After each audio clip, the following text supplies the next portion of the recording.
Okay, so let's do 15.2, which is line integrals. So let F be a force field. So examples of force fields would be magnetic, electrical, or gravitational, and R of t a curve in space on some time interval AB. So our objective here is to find the work done moving along R of t from RA to RB. So here's how you should think of this. So think of pushing a car. So pushing a car up a hill, then the car would be your force field, and the hill would be your R of t. So let's find the work done. So first we're going to partition the time interval into n smaller uniform size time intervals, maybe seconds. So let me draw a picture now, and you'll see what's going on. Okay, so drawing a picture here. So on the top here we have our time interval. Say A is when we start pushing the car up the hill, B is when we're at the top of the hill, say. And we're partitioning this guy into subintervals. So you can think of it as maybe 1 second increments. So T1 to T2 would be 1 second, Ti to Ti plus 1 is 1 second. But in general it's going to be B minus A over N would be the size of delta T. So we're going to let N go to infinity. That would mean these delta T's would be going to 0. Okay, so here's my hill here. So at time A, you're at the bottom of the hill. At time B, you're at the top of the hill. Then you have your different points in between. So here's at time Ti, you're, say, halfway up the hill. So we want to find the work done pushing the car up the hill. So I'm calling F1, that's the force going straight down the hill. So the force you have to fight in order to push the car up the hill. So here's my force here. This is the weight of the car right here. Okay, so note here that the cosine of theta I, well, the F1's on the adjacent, so it's going to be adjacent over hypotenuse. So I can solve for magnitude of F1 here, and I'll get this. So again, the magnitude of F1 is the force required to push the car up the hill. So you can see that's going to change as the slope changes. The F1 will change too. So you can see it's a force field. The force is changing as you're moving. So the work is defined to be force times distance. Okay, so if we look at then, say, delta Wi is the work required to go from RTI to RTI plus 1. Well, you can assume if that's small enough, again, if you make the n big enough, this is going to get closer and closer together, these 2 points. So we're going to assume that the force is pretty much constant from RTI to RTI plus 1. So if that's the case, then the work required to go from RTI to RTI plus 1 will be the force, so magnitude of F1, but we've shown that's the magnitude of F cosine theta, so this part here. So this guy here is a magnitude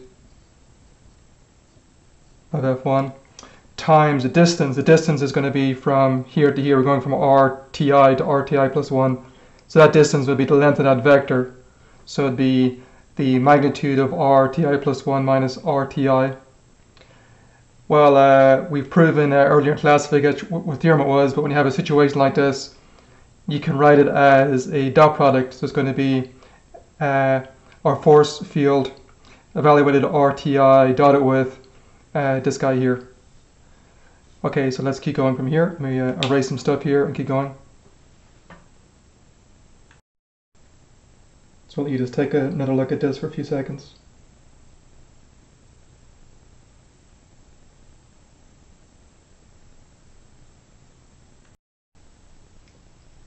Okay, so we have our delta Wi, so the work going from Ti plus 1 to Ti is roughly this we showed. So now I want to get rid of this part here.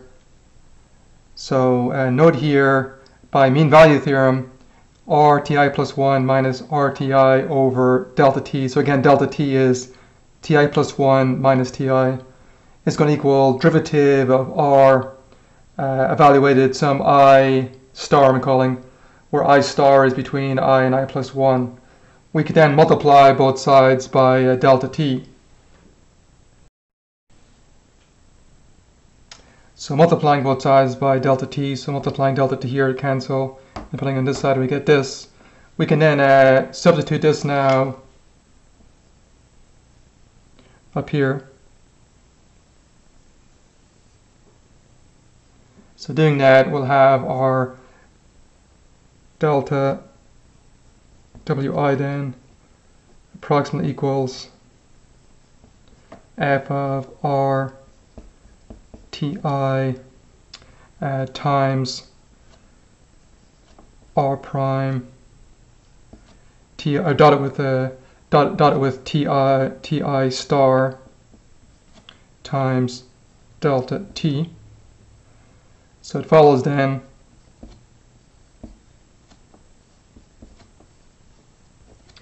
the work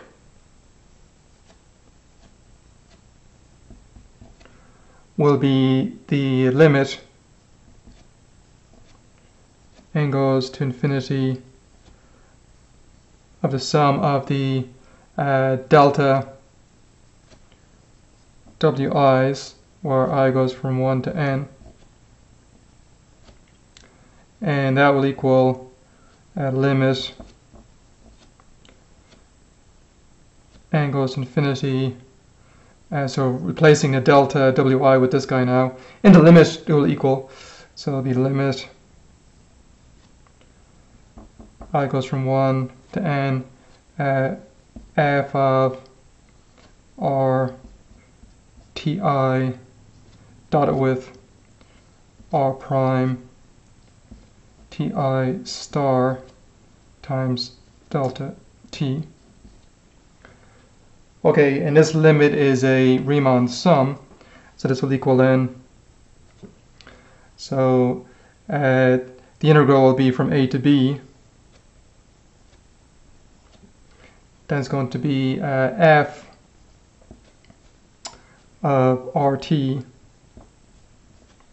dotted with r prime t dt.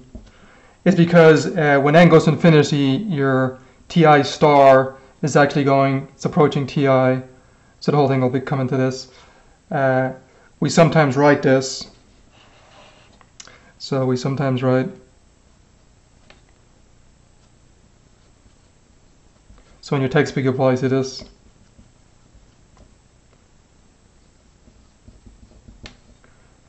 Just integral over your curve c dot dr to denote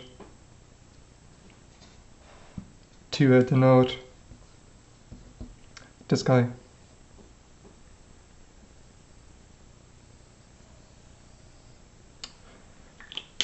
All right, so let's look at an example now.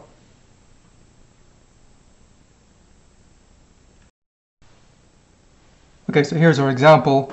So let f be x minus 1 squared in the I direction, 2y j direction. We define the line integral over c over f, where c is the boundary of the region bounded by this ellipse, x greater than 1, y greater than or equal to minus 2. So if you look at this ellipse here, it will have a center of 1, minus 2. So let me do it down here. So say that point right there is 1, minus 2. Now 16 you cried is 4 squared. That means it's going to go 4 positions to the right and left of the center. But it says that x is greater than 1, so you're just going to go to the right. So going over, it would be over here at b 5 minus 2. And then the y, this is 3 squared. It's going to go up and down from the center, 3 in the y direction. But it's saying that y is greater than minus 2, so it's going to go up 3. So going up 3. So here, that point up there would be 1, 1. So adding 3 to minus 2 would be 1, 1 up here. Then it's going to be our ellipse in here. And it says taken in the clockwise direction, so it means we're going around like this. Okay, I'm going to call the guy from here to here, I'm going to call that C1. And the along the ellipse I'll call C2. And from 5 minus 2 to 1 minus 2 I'll call that C3. So we need to parameterize these guys. Okay, so let's parameterize the C1 first. So let's call the parameterization R1. So it's just going to be that line from here to here. So we're starting at 1 minus 2, so recalling how to parameterize a line, it'd be starting point plus end point, 1, 1, subtract starting point, times t. Okay, so doing this calculation here, those ones are cancelled there, so it looks like it's going to be 1 here. Then it'll be 2 there, it'll be negative 2 plus 3. Plus 3t, sorry. Writing is using the ij notation, it would be I, that's the x direction, plus minus 2 plus 3tj. Okay, so that's our R1 guy.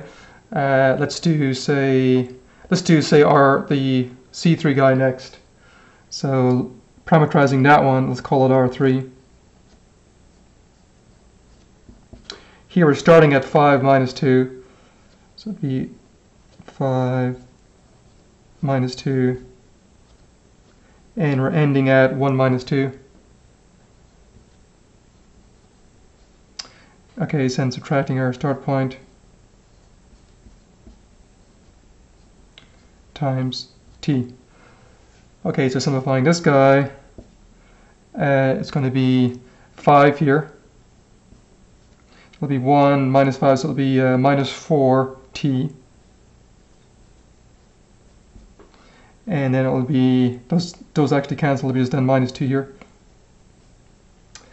We can write this as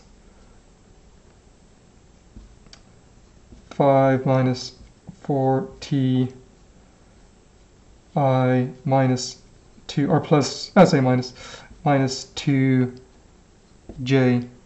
I could say plus or minus 2j. Okay, so let's find these derivatives now.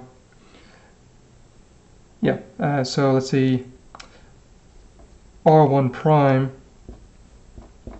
So looking at this guy up here, derivative with respect to t, well there's no t there, it'll be gone.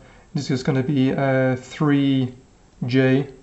So I'm going to write 0I plus 3j and R2 prime. Here's my R2, derivative with respect to t, be minus 4I here. And that's a constant, so it goes away, plus 0j.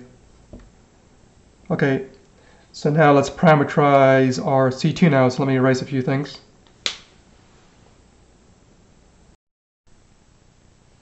Okay, so summarizing, we have our R1 is up here and the R1 primes here, R3 is here, R3 primes here. We still have to parameterize C2. So C2 is along the ellipse. I'm writing it the ellipse as x minus 1 over 4 squared, y plus 2 over 3 squared equals 1. So I'm going to say then let x minus 1 over 4 equal cosine of t. So then doing that, multiplying by 4, you'll have x minus 1 equals 4 cosine t.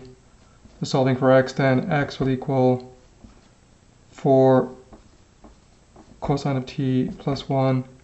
Also, well, the y plus 2 over 3 will be our sine guy. So we'll have our y plus 2 over 3 equals sine t. So multiplying both sides by 3, we'll have y plus 2 equals 3 sine t, then subtracting 2. So y equals 3 sine t minus 2. Okay, so we got those. So we can now define our R2 guy. So let's do that here. So R2 then, let's put it over here. So let me write right here. So I've written my R of t up here. So it's just basically my x value, which is here, and my y value, which is here. So then I can find R2 prime. So if the derivative of this guy with respect to t, so derivative cosine will be minus 4 sine ti, and derivative of this guy with respect to t would be 3 cosine t.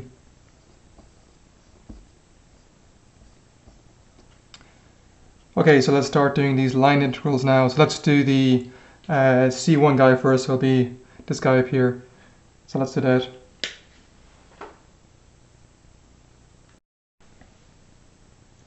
Okay, so my line integral over C1 will be integral from 0 to 1 of f of R1t dotted with R1 prime of t. So f of R1, well, my f's up here. Actually, let me erase this. I don't need this right now.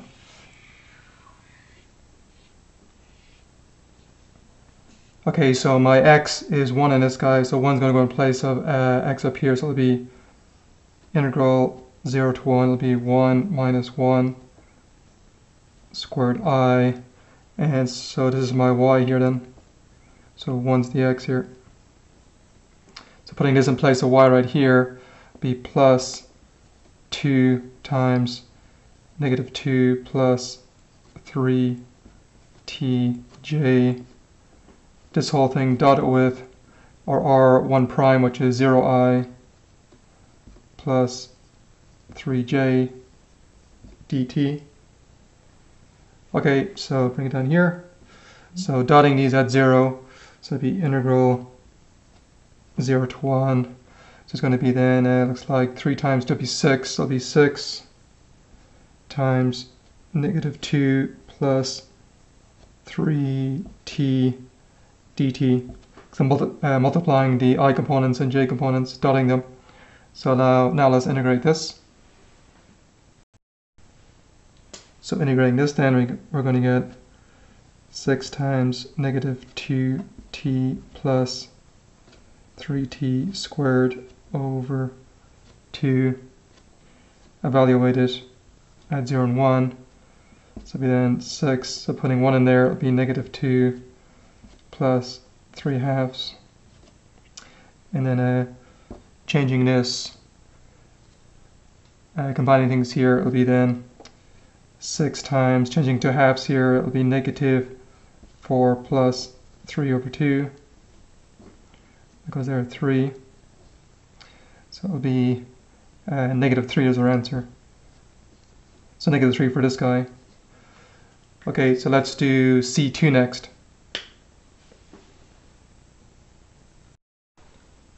And let's do C3 next.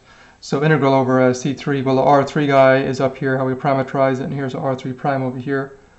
So it's going to be integral 0 to 1, because the t goes from 0 to 1 in these guys, f of R3 dotted with R3 prime. So f of R3, so this is my x, this guy here, and the negative 2 is the y up here, put it into our f function. So putting x here, subtracting 1, it'll become a 4 here then.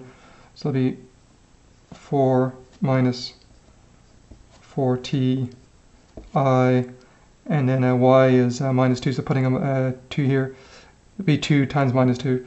So plus 2 times minus 2j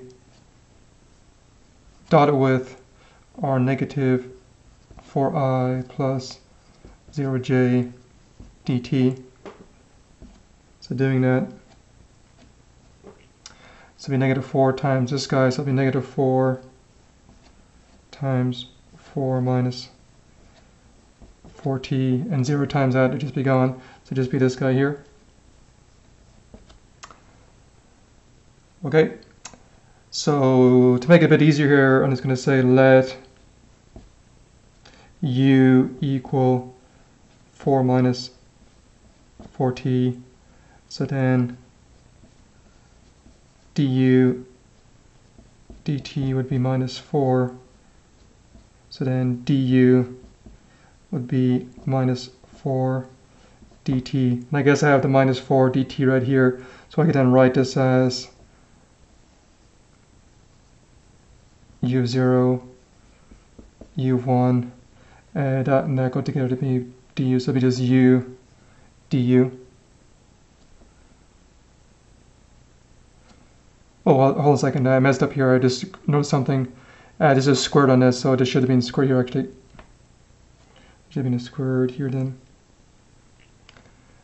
Yeah, everything else is okay, because it's x minus 1 squared. Okay, so then this becomes u squared du. And u of 1, so putting 1 here, this will become 0. Putting 0 here, this will become 4. So you can switch those around and put 4 on the top, introducing a minus sign then. So it'll be minus integral from 0 to 4 u squared du. That will equal then minus u cubed over 3 from 0 to 4. Okay, so working this out, become then minus, so 4 cubed is 64 over 3. Okay, so we have that one. Now let's do our C2 guy. So let me write some things. Okay, now let's do our C2 guy. I forgot to mention when I parameterized that the t actually should go from 0 to pi over 2 for this guy, because we looked at the region, it was 1/4 of the ellipse. So it'd be 0 to pi over 2. So we need that here. So, okay, so let's work this out. So it'll be 0 to pi over 2. So this is my x now. This is my y. So putting it up here, x minus 1 will be just 4 cosine the whole thing squared I plus 2 times this will be 2 times 3 sine t minus 2 j. This guy dot it with negative 4 sine ti plus 3 cosine tj dt. Okay, so working this out, so integral 0 to pi over 2. So your square root of 4 here becomes 16. You're multiplying it by negative 4, so it'll be negative 64. Then you're going to be a cosine squared. And a sine from dotting the I components. Then dotting the j components, so it'll be 3 times 2 times 3 to be 6 times 3, so it'll be 18 sine cosine. So 18 sine cosine, and it will be 3 times negative 4, so it'll be negative 12 cosine of t dt. So we got the here. Then to integrate this, I'm going to make a u substitution on the first two pieces here anyway.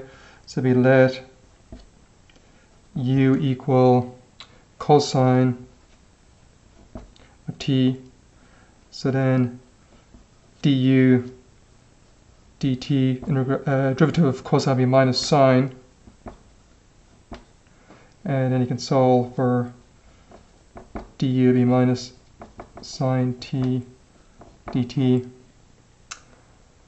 Okay, so you can then, I guess, multiply both sides of minus 1, so be negative du equals sine t, negative sine t, oh sorry, sine t dt. So I'm going to substitute those into these first two guys here. So doing that, I'll have integral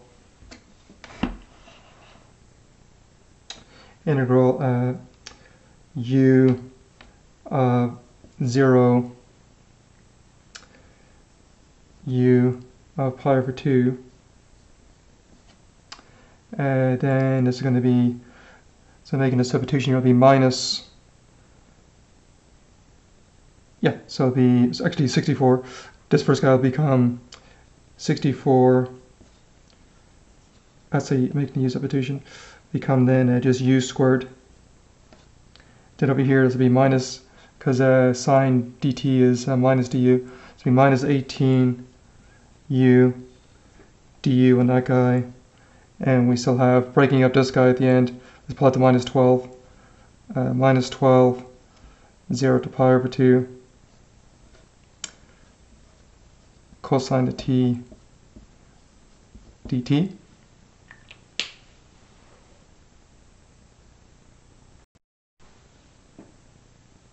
So now u is 0, well u is cosine, so cosine of 0 is 1, so this is 1 here, and cosine of pi over 2 is 0. So we can write this.